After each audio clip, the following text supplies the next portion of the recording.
This is Eric Stark, the host of Radio Arizona RV, the podcast for the do-it-yourselfer. I have some great news to share with you. The show is undergoing a rebranding and reformatting and will relaunch on Friday, December 3rd. Who is the new show for? The show will now have something for most RV'ers. Maintenance problems will be solved, useful products and awesome destinations will be discovered, and the RV life will be explored. What is going to change? I will still be spending the majority of the show on how to maintain and repair your RV. In addition to RV maintenance, the show will feature 3 new short segments on RV life, which is talking about hobbies, recreation, culture, news, trends. The next stop section, which is RV destinations.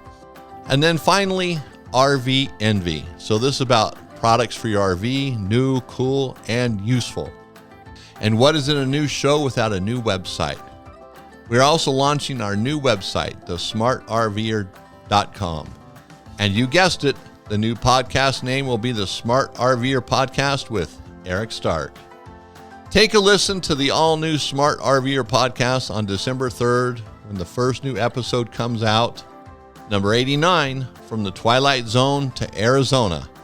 As always, I will be looking forward to any feedback you might have. This is Eric Stark with the Smart RVer Podcast. Thanks for listening.